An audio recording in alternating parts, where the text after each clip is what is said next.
All right, so we've got myself, Hayley Wilson from Animal Health Australia back on the line, and Annette from Tocal College. So we're just going to run through another quick little webinar tutorial for you today. I'll hand it over to Annette. Okay, welcome everybody. So to finish up the year, we're doing a little video on what you need to do as trainers to transition from the training package that we've been using to the new PUA training package. If you've been on the Birda Trainer portal, you would have seen a news flash telling us that in August, the PUA 12 we've been using has been superseded, and there's a new package which is just PUA without the 12. So we need to transition to that. Tocal's in the process of applying to have it on scope, and we hope to have that up. Judy's going to work on all the changes over the Christmas period, and we hope to have that submitted early January.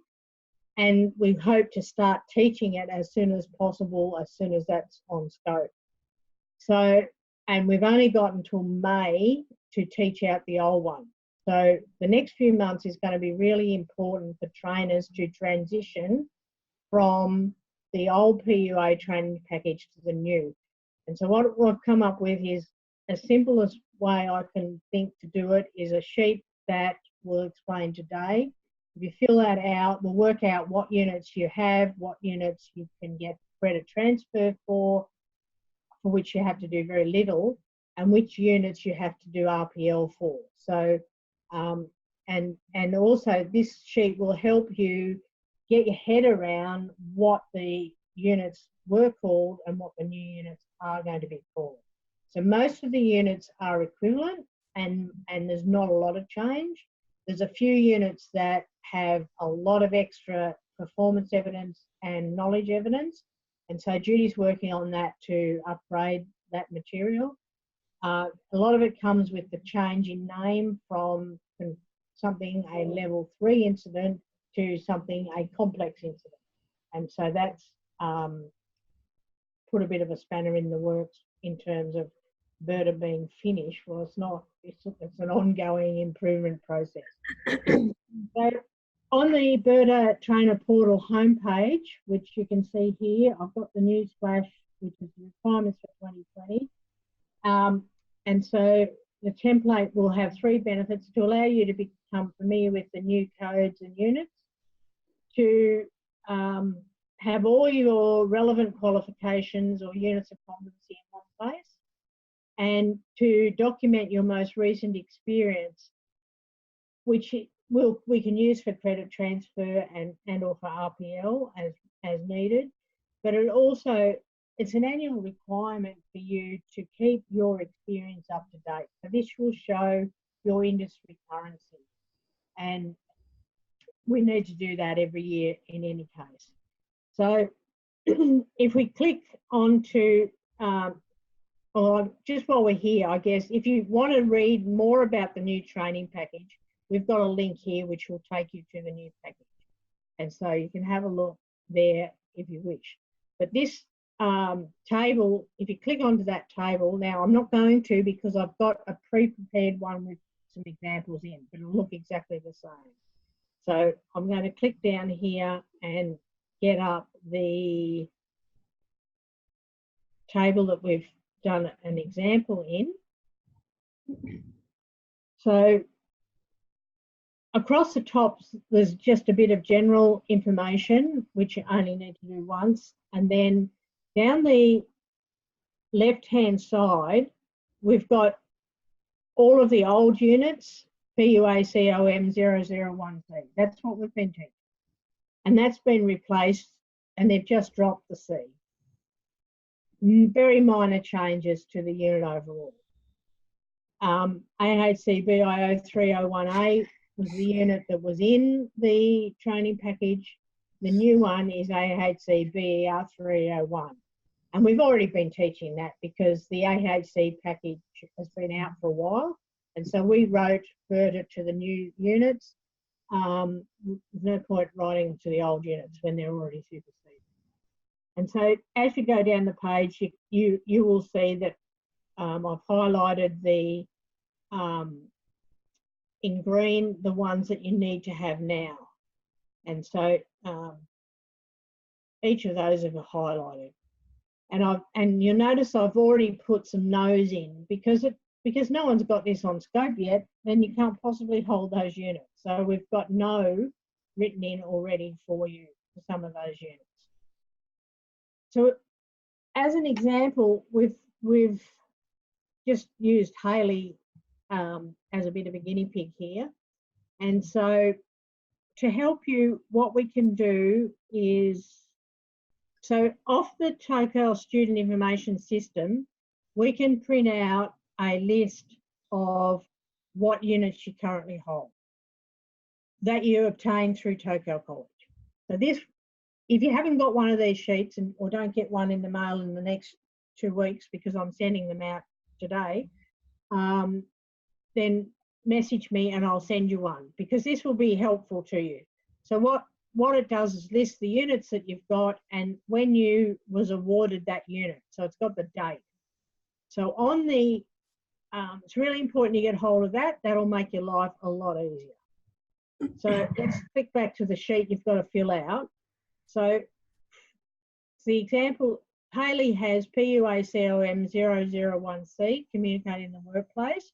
So we've written yes in there and that she obtained that in May 2018. So if we look back at her result sheet, you would see that.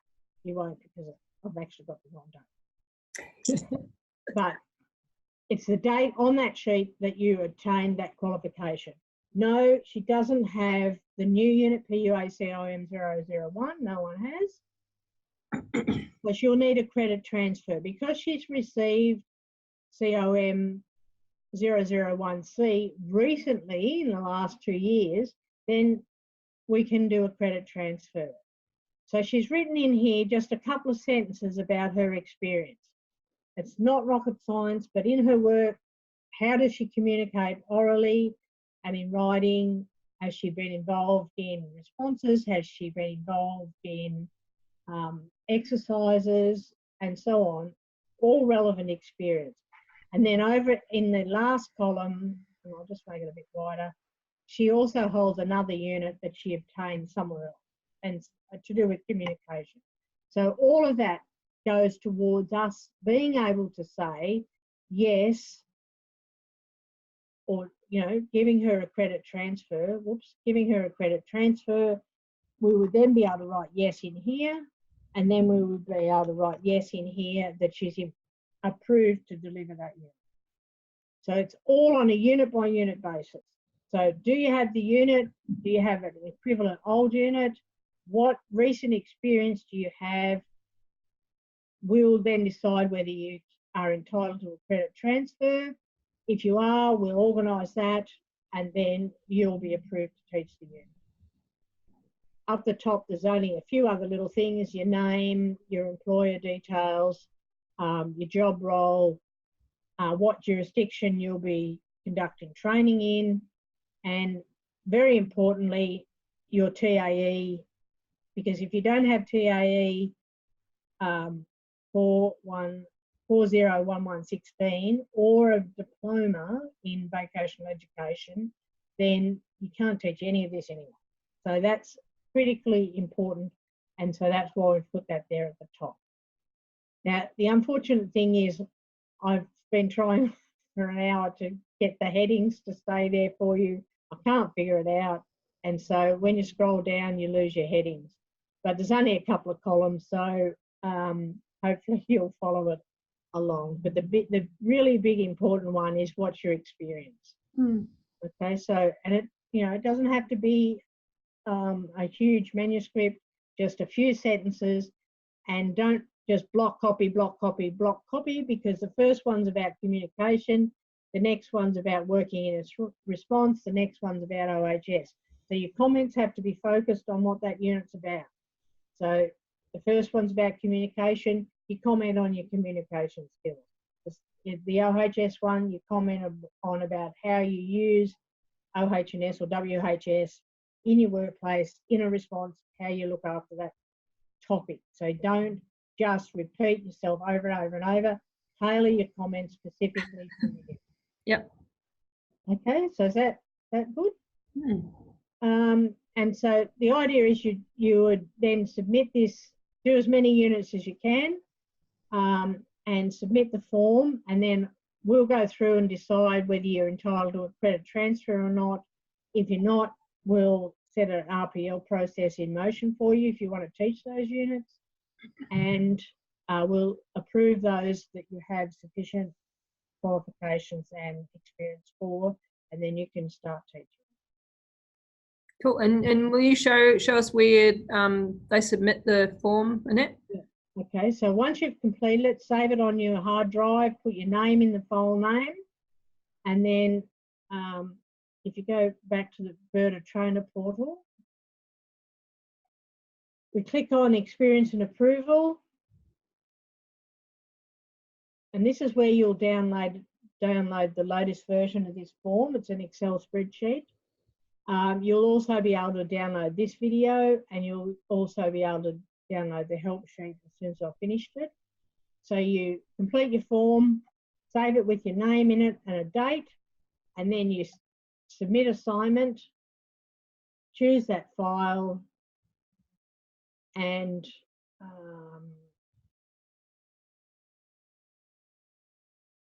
I won't upload one because you can't. No, you just click on it, upload it, yeah. So I won't upload one. But yeah. And then you just upload it there. The same as all the other assignments that we've had. Yep. Okay, so I hate giving you a job to do before we start teaching again in late January, February, whenever people want to start. But it's just one of those things. Rules are rules. Yeah. All right. No, that's great. Thanks, Annette.